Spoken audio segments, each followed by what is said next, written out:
안녕하세요. 기구한 인생을 살게 된 40대 남자입니다. 대부분의 사람들은 평범한 인생의 단계를 밟으며 살아가죠.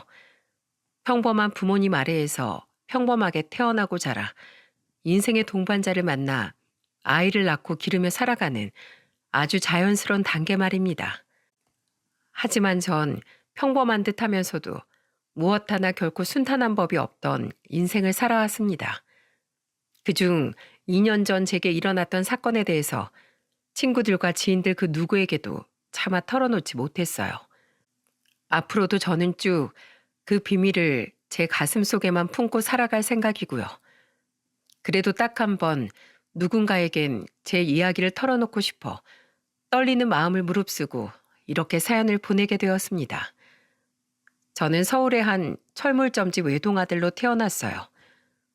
저를 낳은 후 건강이 급속도로 나빠진 엄마는 끝내 건강을 회복하지 못하고 제 나이 7살에 그만 세상을 떠나시고 말았죠. 아버지는 장사를 하셨어야 했기에 전 시골에서 올라온 할머니의 손에 맡겨졌습니다. 저는 엄마가 보고 싶어서 매일 밤마다 울었어요. 그리고 아버지는 그런 저를 위해 제 나이 12살에 새엄마를 집으로 데려오셨죠. 그날 그렇게 전 두 번째 엄마를 가지게 되었습니다. 아버지에게 듣기로 엄마 또한 재혼이라고 하시더군요. 전 남편과의 사이에서 아이는 없었고요.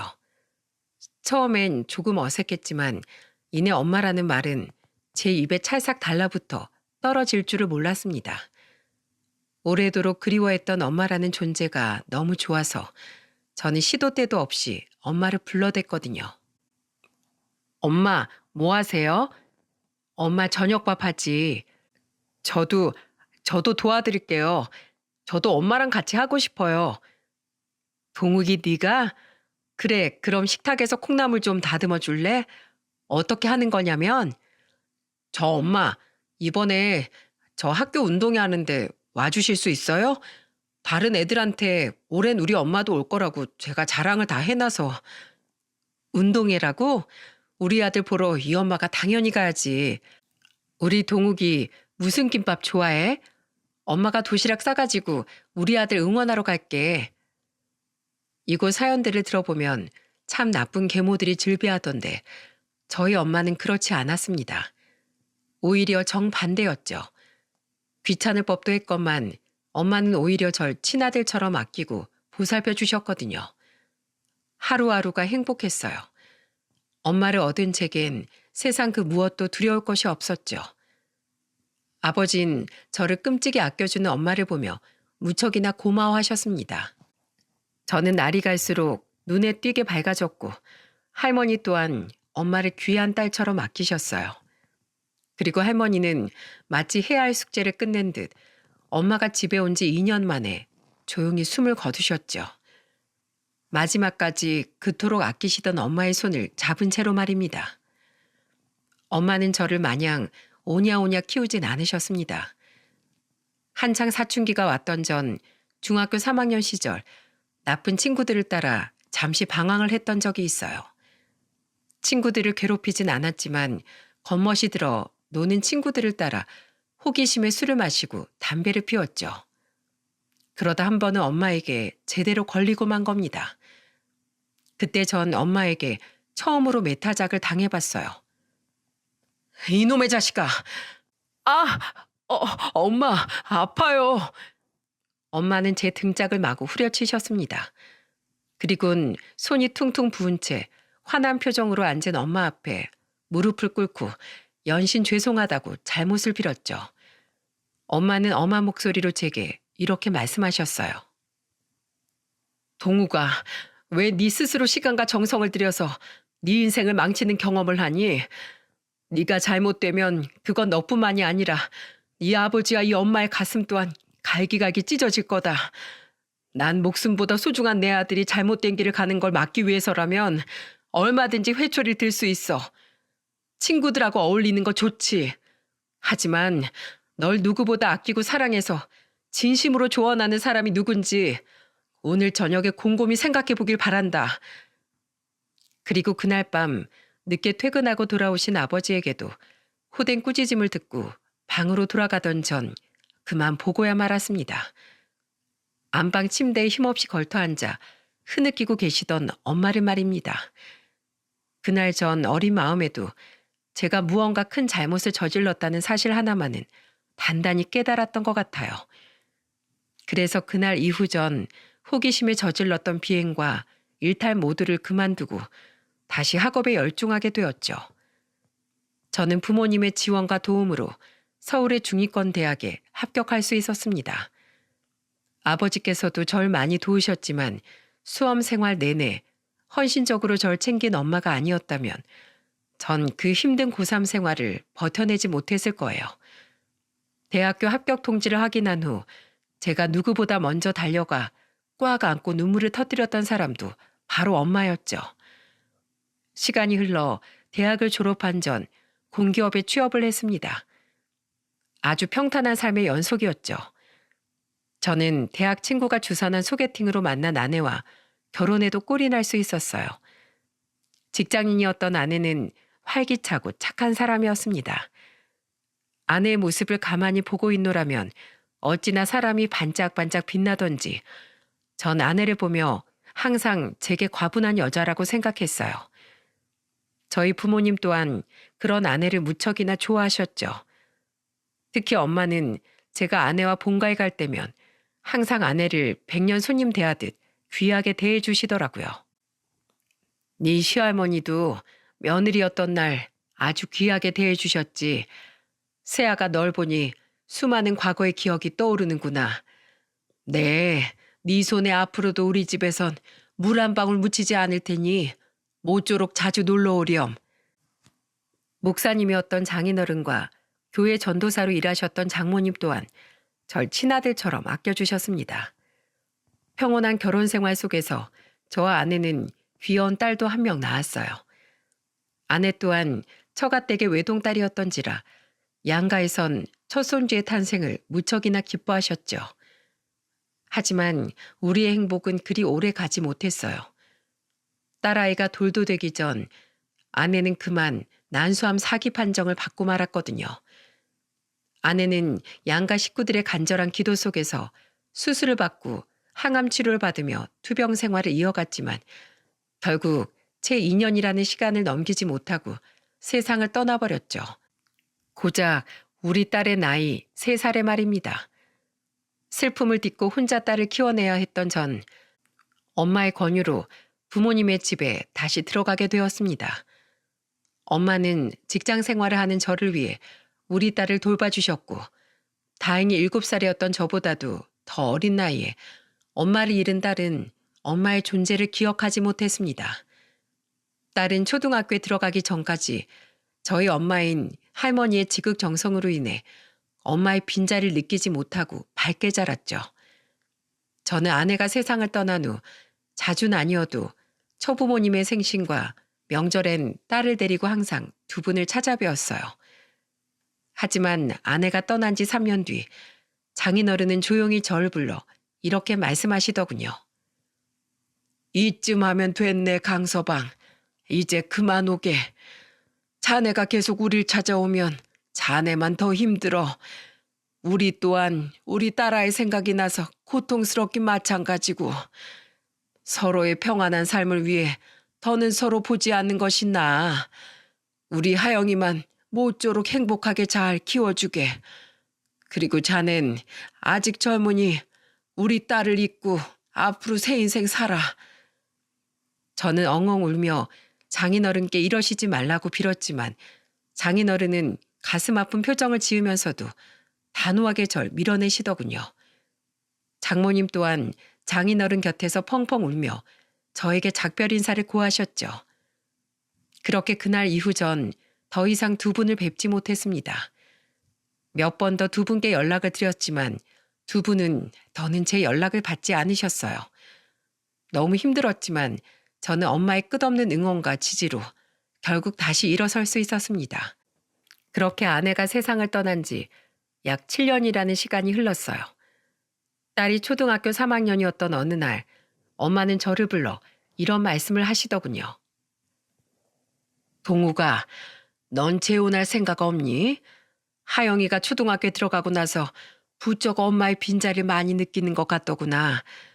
아무래도 집에서만 있을 때하고는 다르게 주위 친구들이 사는 모습이 눈에 들어올 테니까. 저는 최근 몇 년간 왜 자신만 엄마가 없냐고 울먹이던 딸의 모습을 떠올렸습니다.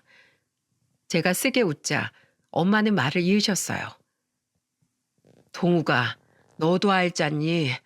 엄마의 빈자리가 그 나이 때 애들에게 얼마나 크게 느껴지는지, 엄마라는 존재가 아이에게 얼마나 필요한지 말이야. 그러니까 하영이를 위해서라도 재혼에 대해 진지하게 한번 생각해봐. 이 엄마 주변에 아직 시집 안 간 딸을 둔 지인이 하나 있어.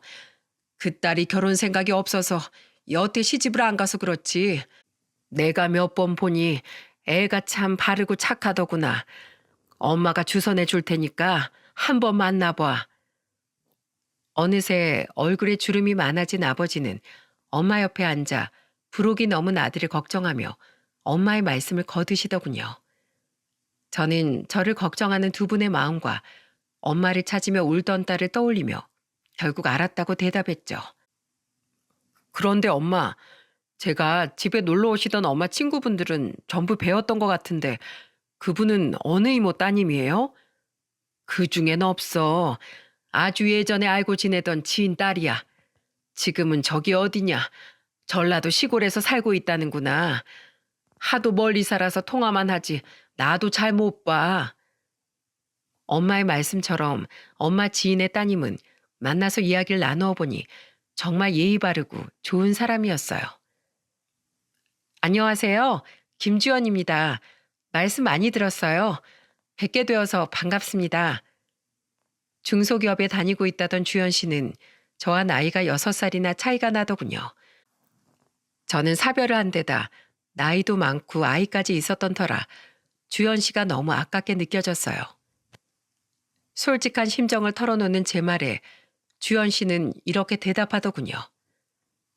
그게 어디 동욱 씨 잘못인가요?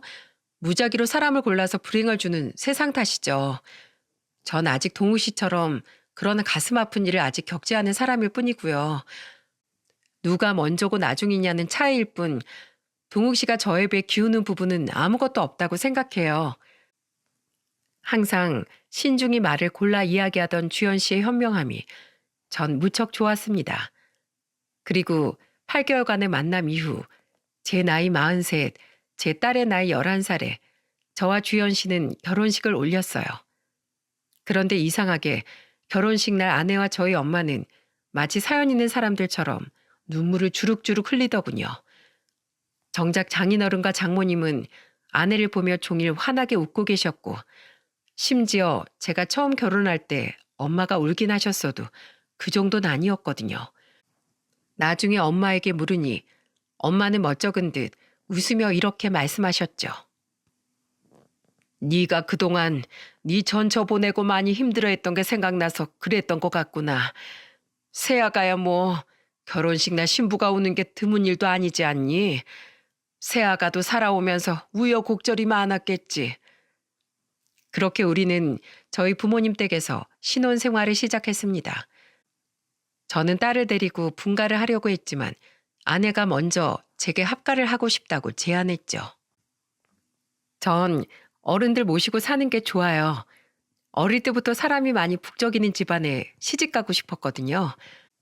게다가 갑자기 자기를 돌봐주던 할머니하고 떨어지게 되면 하영이가 많이 힘들어할지도 모르고요. 속 깊은 아내의 말이 전 무척이나 고마웠습니다. 저희 부모님 또한 마음이 비단결같이 고운 며느리가 집에 들어왔다며 굉장히 기뻐하셨죠. 제 딸은 어렸을 적 저와 마찬가지로 처음엔 아내를 무척이나 낯설어 하더군요. 하지만 아내가 먼저 끊임없이 딸에게 가까워지려고 노력해 주었기에 두 사람은 이내 사이좋은 모녀 관계로 발전할 수 있었어요. 그런데 아내에게선 가끔 이상한 위화감이 느껴지더군요. 여보, 우리 주말에 장인 장모님 뵙고 올까? 결혼하고 아직 한 번도 못 뵀잖아. 신혼여행 다녀와서도 바쁘시다기에 딱 한 번 전화드린 게 전부고. 됐어. 우리 부모님 워낙 쿨하신 분들이라 우리만 잘 살면 됐다 주이셔. 내가 종종 안부 전화 드리는 걸로 좋게. 전화를 드렸었어? 난 당신이 장인어른이나 장모님께 전화 드리는 거 한 번도 못 봤는데. 아, 그게 출근해서 점심시간에 짬내서 종종 전화 드렸어. 분명 제가 처음 인사드릴 때와 상견례 자리에서 아내와 처부모님의 사이는 무척 좋아 보였습니다. 그런데 아내는 결혼한 뒤론 한 번도 친정에 가거나 제 앞에서 처부모님과 통화하는 모습을 보이지 않더군요. 제가 전화를 드리겠다고 해도 처부모님이 워낙에 낯을 가리셔서 부끄러워하실 거라며 제가 전화하는 것을 막았고요. 의아함이 들긴 했지만 아내에게도 무언가 사정이 있겠거니 싶어 전 기다리기로 했습니다. 세상에 사연 없는 사람은 없으니까요. 언젠가 때가 되면 어련히 말해주겠거니 싶었죠. 그런데 제가 결혼한 지 5개월쯤 지난 어느 주말, 다시 11살이었던 딸이 제게 이상한 말을 하더라고요. 아빠, 엄마랑 할머니 좀 이상해. 뭐? 엄마랑 할머니가 왜? 딸의 뜬금없는 말에 전 의아하게 물었습니다. 당시 집에는 저와 딸밖에 없었어요. 만난 지 얼마 안 되었는데도 마치 친모녀처럼 사이가 좋았던 엄마 아내는 영화를 보러 간다며 집을 나섰고 아버진 일이 있다며 토요일임에도 불구하고 철물점에 나가셨거든요. 딸은 순진무구한 표정으로 제게 말했죠. 할머니는 아빠 엄마잖아. 그치? 근데 엄마도 자꾸 할머니한테 엄마라고 불러. 할머니도 그냥 쥐어나 이러시고. 근데 아빠랑 할아버지가 같이 있을 때면 다시 어머님, 어머마 서로 이렇게 부른다? 그리고 저번엔 내가 방에 있을 때 몰래 봤는데 엄마가 할머니한테 안겨서 엄마 엄마 하면서 울고 있던데? 할머니도 엄마한테 막 미안하다면서 울고 난 엄마랑 할머니가 우니까 괜히 무섭고 슬퍼서 방에서 못 나갔어. 애들은 거짓말을 못하는 법이니 딸의 말이 거짓말일 리도 없고 딸이 거짓말을 할 이유도 없었기에 저는 생각이 복잡해졌어요. 사이가 각별해진 거면 각별해진 거지. 왜 저와 아버지 앞에선 서로 부르는 호칭을 숨긴답니까? 게다가 장모님이 버젓이 살아있는데 저희 엄마를 엄마라고 부른다는 아내가 너무나 이상했죠. 그러고 보니 계속 처가댁을 피하던 아내의 모습이나 전라도 분이라던 처부모님께서 일말의 사투리도 쓰지 않으셨던 것이 떠오르며 제 안에 의심이 피어나더군요. 제가 괜한 의심을 하는 것일 수도 있겠지만 한 번 시작된 의심은 끝이 나질 않더라고요. 결국 전 우선 제가 모르는 무슨 사정이 있던 제 오해이건 간에 이 문제에 대해 확인을 해봐야겠다고 생각했습니다. 저는 가족들 몰래 소형 녹음기를 몇 개 사서 집안 곳곳에 설치를 해뒀어요. 그리고 매일 밤 가족들이 모두 잠들 때까지 기다렸다가 녹음기를 회수해 대화 내용을 확인하고 제자리에 돌려놓길 반복했죠. 딸의 말대로 아내와 엄마는 둘만 있는 자리에선 서로 엄마, 주연아 이렇게 부르더군요. 게다가 두 사람의 대화는 정말로 친모녀처럼 친근하게 느껴졌죠. 그리고 여섯째 되는 날 밤 저는 드디어 두 사람의 엄청난 비밀을 알게 되고 말았습니다. 엄마, 우리 정말 이대로 모두를 기만해도 되는 걸까? 나 하영이 아빠가 친정 이야기 꺼낼 때마다 너무 무서워서 미칠 것 같아. 모든 걸 다 들킬까 봐 심장이 조마조마하다고. 설마 나 몰래 그 사람들한테 따로 전화하는 건 아니겠지? 엄마, 2년 전에 내가 친엄마 찾겠다고 엄마를 찾아온 거 그게 정말 내가 잘한 일일까? 엄마랑 나 그리고 이 집 식구들 모두를 불행하게 만든 일은 아니었을까? 그런 말 마라. 내가 예전에 그 집에 널 떼어놓고 쫓겨나듯 나왔을 때 내가 얼마나 참담한 심정이었는지 넌 짐작도 못할 거다. 그 집 식구들하고 두 번 다시 엮이기 싫어서 한때는 내가 널 정말 없는 자식이라고 생각했을 때도 있었어. 하지만 동욱이가 처음 결혼을 하고 나서 첫 며느리를 데려왔을 때 자식 버린 그 아이를 보며 네 생각이 나서 가슴이 무너졌다. 어떻게 해서든 널 데려왔었어야 하는 건가 싶어서 그날부터 하루도 빠짐없이 후회했지. 그리고 이 집에 딸이 없다고 거짓말한 내 자신이 죽도록 미웠어. 천추의 한이었지. 던 너를 찾을 수조차 없었으니까. 그런 네가 네 발로 내 앞에 나타났을 때 정말 신이 있다면 그 신의 발등에 입이라도 맞추고 싶었어. 넌 세상에 단 하나뿐인 내 핏줄이야. 난 두 번 다시 널 잃을 수 없다. 세상 그 누가 손가락질을 한다 한들 말이야. 너무 놀라서 제 손이 벌벌 떨리더군요. 지금 제가 들은 내용이 맞는지 믿기지가 않아 저는 녹음본을 두 번, 세 번을 다시 돌려들었습니다. 그때가 돼서야 비로소 현실이 받아들여지더군요. 처음부터 모두 거짓이었던 거예요. 아내는 존재하지도 않았던 엄마 지인의 딸이 아니라 오래전 엄마가 전 남편과의 사이에서 낳은 친딸이었던 겁니다. 제가 새 처부모님이라고 철석같이 믿고 있던 그 사람들은 저희 엄마가 치밀하게 돈으로 고용해 준비해 두었던 연기자들이었던 거죠. 미칠 것 같았습니다. 아무리 생각해도 이해가 되지 않았어요. 그토록 절 진심으로 아껴주었던 엄마가 그것도 자신의 친딸과 왜 이런 끔찍한 일을 저지른 건지 말입니다. 저희 집안엔 뜯을 만한 큰 재산이 있던 것도 아니고 아내가 저와 결혼해봤자 크게 득볼 일도 없었는데요. 나 몰래 사망보험이라도 들어뒀나? 아니면 우리 아버지 사망보험을? 그럼 그동안 엄마의 모든 행동들은 전부 거짓이었나? 그 기나긴 세월 모두? 저는 그날 밤 결국 한숨도 자지 못하고 밤을 지새웠습니다. 그리고 다음 날인 토요일 아침 일찍 잠을 자고 있던 딸을 제외한 모든 가족을 불러 모았죠. 무슨 일인데 주말 꼭두 새벽부터 식구들을 다 깨워? 아버지는 잠이 덜 깨신 듯 눈을 비비며 물으셨고 아내와 엄마 또한 의아한 얼굴로 절 바라보더군요. 저는 아무 말 없이 엄마 아내의 대화 녹음본을 재생시켰죠. 재생이 전부 끝난 뒤에 엄마 아내의 얼굴을 보니 두 사람의 얼굴은 사색이 되다 못해 시퍼렇게 질려 있더라고요. 마찬가지로 아버지 또한 상황 파악이 안 되는지 경악한 표정으로 우리를 번갈아 보셨습니다. 저는 싸늘한 눈으로 엄마 아내를 바라보며 말했어요. 하영이가 이상한 말을 하길래 제가 괜한 의심을 풀어보고자 집에 녹음기를 설치했었어요. 그런데 제 괜한 의심이 아니었더군요. 엄마, 이게 정말이에요? 정말로 저 사람이 엄마 친딸이고 그걸 뻔히 알면서도 저랑 저 사람을 일부러 재혼시킨 거예요? 대체 왜요? 돈 때문이에요? 그렇게 가만히 있지 말고 무슨 말씀이라도 해보세요. 저 지금 미치기 일보 직전이니까. 당신도 입만 꾹 다물고 있지 말고 뭐라고 변명이라도 좀 해봐. 이게 다 무슨 일인지. 저는 끝내 배신감을 참지 못하고 소리쳤습니다. 아내는 아무 말도 못하고 바들바들 떨며 눈물을 뚝뚝 떨구더군요. 엄마!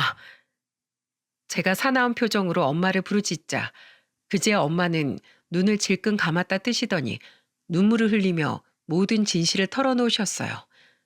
그리고 엄마 입에서 나온 이 끔찍한 사건의 전말은 우리 모두를 탈주가 없는 미로로 밀어넣었습니다. 미안해요, 여보. 미안하다, 동우가. 나도 이렇게 긴 시간 동안 두 사람을 속이려고 했던 건 아니었어. 그동안 나도 마음이 괴로워서 미칠 것 같았다.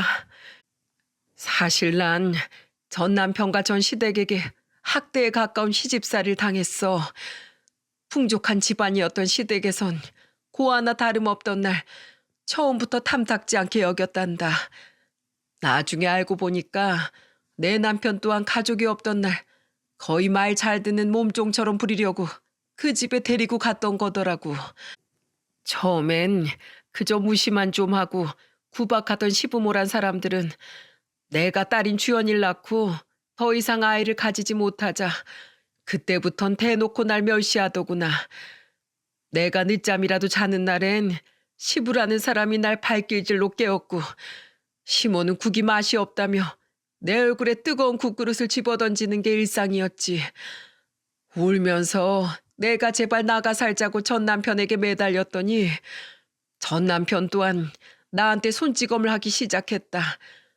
고아나 다름없는 필요한 날 데리고 살아주는 것만 해도 고마워해야 할 판에 어딜 도망치려고 하냐면서 말이야. 나는 그 집에서 눈 뜰 때부터 잠들 때까지 집안일을 하고 남편 시중을 드는 노예, 그 이상도 이하도 아니었어. 난 그 사람들에게 매번 내가 하잘것없는 인간이라는 세뇌를 당하면서도 주연이 하나만 보고 이를 악물고 버텼지. 그러다 주연이가 4살이 됐을 때 난 그 집에서 쫓겨났다. 내가 있으면 재혼하는데 방해가 된다면서 말이야. 전 남편 놈에게 여자가 생겼거든. 그때 그 인간 같지도 않은 전 시부모가 나에게 단단히 으름장을 놨지. 이 집에서 있었던 일 밖에서 떠들고 다니지 마라. 그리고 앞으로 네 딸을 보겠다며 이 집에 찾아와서 내 아들 앞길도 막지 마라. 또다시 자기들 눈앞에 나타나면 나뿐만 아니라 내 딸도 가만두지 않겠다. 이러면서 나한테 주먹을 쥐어 보이더구나. 그때 난 뒤도 돌아보지 않고 도망쳤다. 주연이가 걱정이 되긴 했지만 자기 아들 핏줄이라며 그 인간들이 주연이에겐 그래도 잘해줬으니 괜찮겠지. 그 집엔 돈도 많으니 이게 오히려 주연이를 위한 일이 맞아. 이러면서 애써 스스로를 다독였지. 무엇보다 난 더 이상 그 김씨 가문 근처엔 얼씬도 하고 싶지 않았어. 솔직히 난 그 집이 너무 무서웠단다. 그 집 식구들이라면 자다가도 이가 갈릴 정도로 치가 떨렸지. 그러다가 동욱이 네 아버지를 만나 재혼을 했고 난 태어나서 처음으로 남편과 시어머니의 사랑을 느낄 수 있었다. 너무 행복하고 두려웠어. 겨우 얻은 이 행복이 깨지진 않을까 싶어서 처음엔 잠조차 제대로 이룰 수가 없었지. 그래서 그 집에 대한 모든 흔적을 내게서 없애고자 난 딸조차 없는 척을 했다. 처음에라도 네 아버지한테 사실대로 털어놨어야 했는데 차마 이 행복이 깨질까 봐 그러지 못했어. 그리고 내가 다시 딸을 보려고 그 집을 찾아가면 주연이조차 가만두지 않겠다고 했으니 난 멀리서나마 마음으로 내 딸의 행복을 빌어줄 수밖에 없었다. 그리고 그 죄책감에 난 동욱이 널 더욱더 정성으로 키웠어. 내 딸을 대신해서 아들인 널 더욱 훌륭하게 그리고 행복하게 키우고 싶었단다. 하지만 애써 잊고 살던 우리 주연이가 자식 같은 첫 며느리를 만난 이후로 더더욱 간절하게 보고 싶더구나. 밥은 잘 먹고 살고 있는지, 며느리처럼 동욱이 너 같은 좋은 남자 만났을지 시간이 지날수록 걱정이 되었어. 엄마는 눈물이 멈추지 않는지 잠시 말을 멈추고 옷소매로 연신 눈물을 닦으시더군요. 아내는 옆에서 엄마의 어깨를 감싸 안으며 함께 흐느꼈죠. 겨우 울음을 그친 엄마는 다시 말을 이으셨습니다. 저는 잠자코 엄마의 말을 마저 들어보기로 했습니다. 그런데 2년 전 주연이가 날 찾아왔다. 동사무소에 부탁해서 내 기록을 찾았다는구나. 한동안 멀리서 날 지켜봤다던 주연이는 내가 외출한 틈을 타 내게 말을 걸어왔지. 주연이를 거의 30여 년 만에 다시 만났을 때 그때 내 마음이 어땠을지 짐작하겠니? 죄책감과 반가움, 감사함과 경악스러움이 모두 밀려왔다. 그리고 주연이가 어떻게 살았는지 전부 들은 그 순간 난 엄청난 죄책감에 휩싸여 주연이 앞에서 얼굴조차 들 수가 없었어. 전 남편의 새 부인은 아들을 둘이나 낳았다는구나. 전 남편은 물론이거니와 악마 같은 전 시부모들은 손주들이 생기니까 우리 주연이를 찬밥 취급하며 거의 방치하듯 키웠다는데 그 말을 듣는 순간 내 자신이 죽이고 싶을 정도로 미웠어. 어린 내 딸이 멸시를 받으며 울고 있던 그때 엄마인 난 희낙낙 때문에 행복해하고 있었다는 사실이 정말 죽고 싶을 만큼 절망스러웠지. 그들은 내가 주연이를 버리고 도망친 거라고 끊임없이 주연이에게 말했다는구나.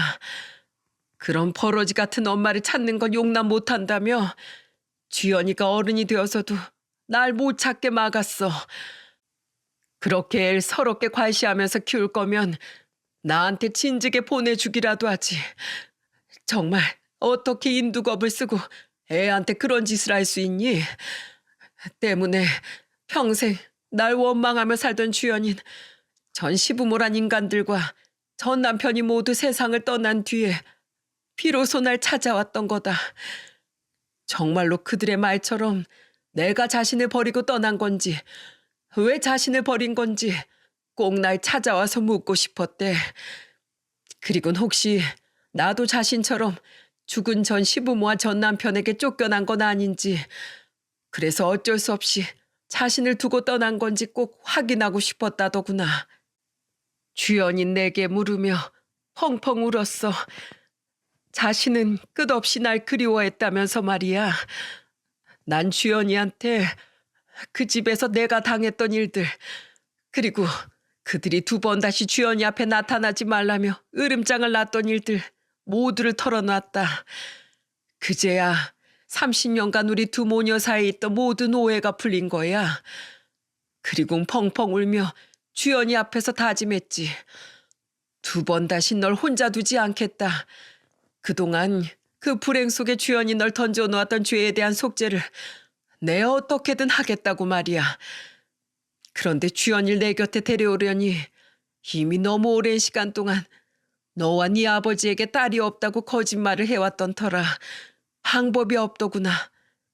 그래서 한동안 가족들 몰래 주연이를 만나며 챙겨줬는데 자꾸만 엄마로서 딸 곁에 있고 싶다는 욕심이 들었어. 해서 급한 마음에 그만 내가 해서는 안 될 일을 너와 네 아버지에게 저지르고 말았다. 어차피 법적으로 남남이니 문제가 없을 거라고 생각했어.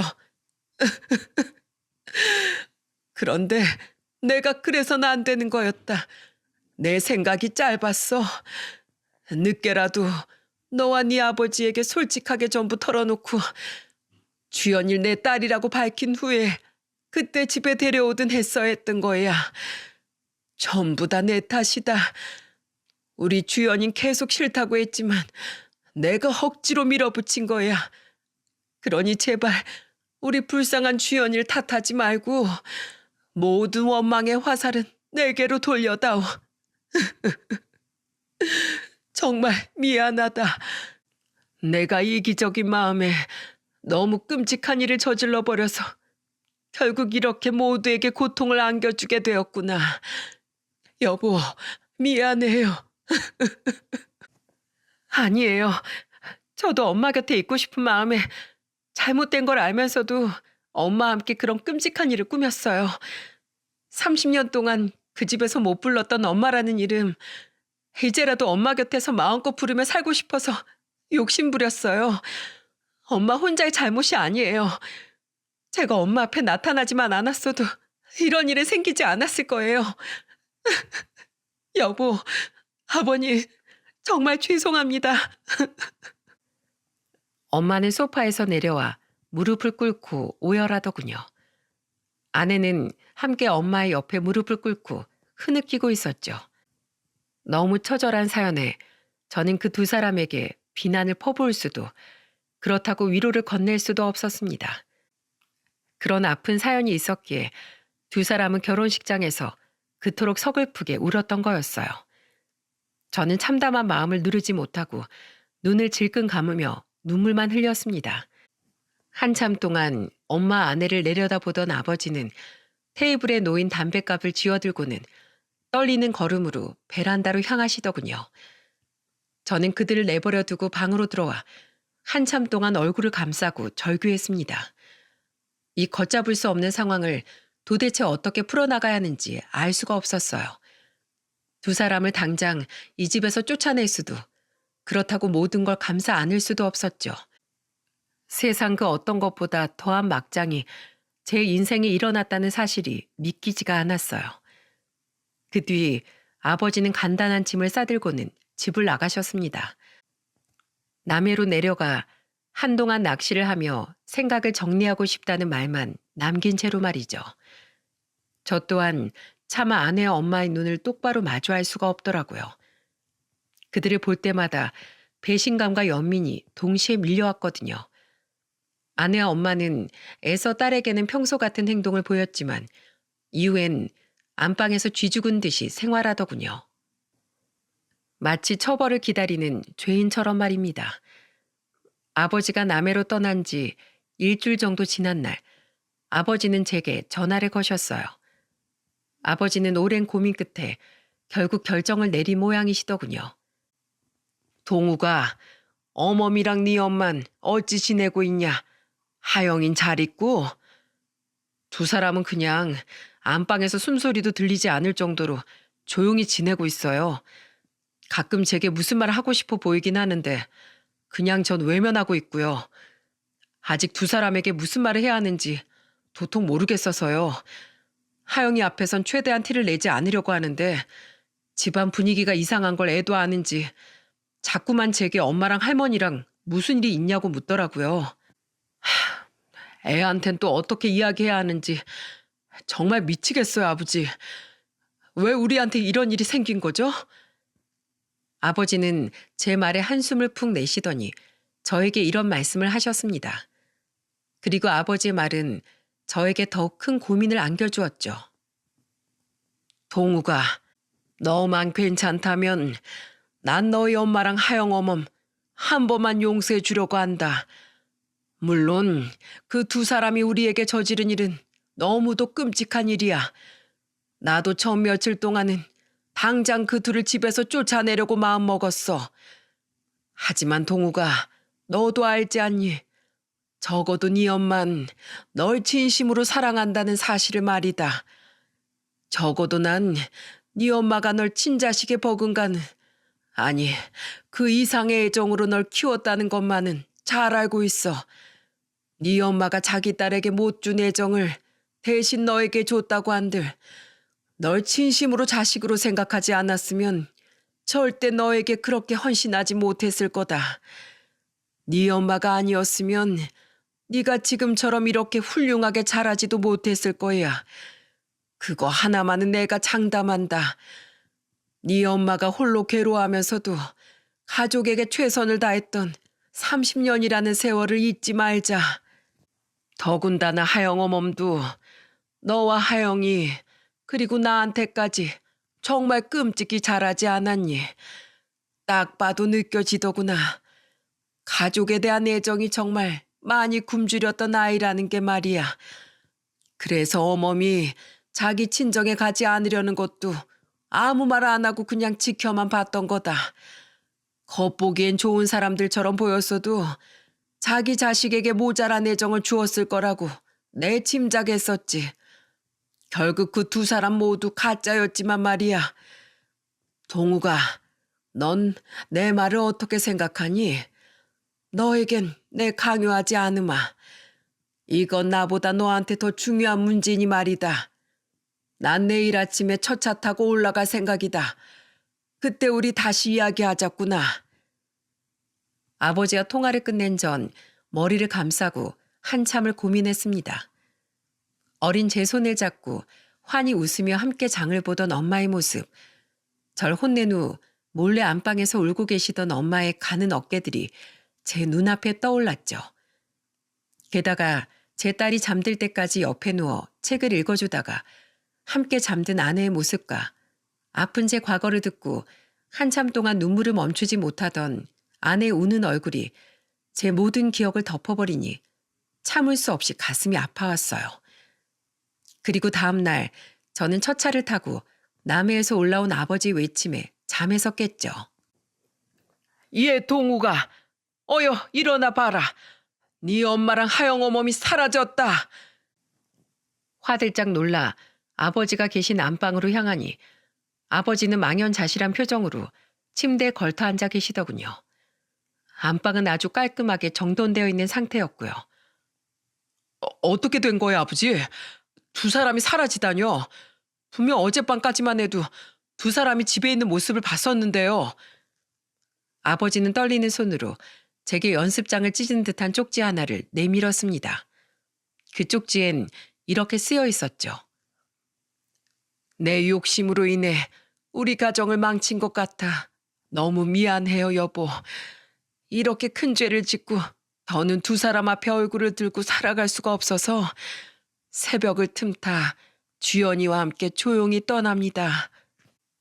동우가 미안하다. 엄마로서 하지 말아야 될 일을 저질러 한 번씩 엄마 안을 잃었던 너에게 또다시 같은 상처를 주게 되었구나. 부디 이 끔찍한 엄마를 용서하지 마렴. 두 사람 곁에서 평생을 속죄하고 싶지만 못난 엄마 탓에 오랜 시간 마음고생하며 살았던 주연이 곁을 더는 떠날 수가 없다. 하지만 동우가 30년이 넘는 세월 동안 난 진심으로 네 엄마로 살 수 있어서 행복했단다. 그러니 아들아, 이 엄마를 원망하며 앞으로의 네 삶을 낭비하지 말아라. 이 엄만 그럴 가치도 없는 사람이니 나로 인해 원망에 사로잡혀 네 인생을 절대로 망치면 안 된다. 동우가 이 못난 엄마는 있고 꼭 행복하렴. 어디에서든지 너와 하영이의 행복을 응원하마. 사랑한다. 여보, 우리 동욱이 잘 부탁해요. 미안해요. 그동안 고마웠어요. 엄마의 마지막 편지를 읽은 전 그만 그 자리에 무너지듯 주저앉았습니다. 그리곤 편지를 품에 안고 집이 떠나가라 통곡했죠. 이 편지에 꾹꾹 눌러담긴 30여 년 동안 절 사랑으로 키워준 엄마의 애정을 여실히 느낄 수 있었으니까요. 야반도주하듯 집을 떠나는 와중에도 마지막까지 제 걱정을 하던 엄마의 마음이 느껴져 가슴이 찢어지는 것 같았어요. 저와 아버지는 그 길로 곧장 두 사람을 찾아 나섰습니다.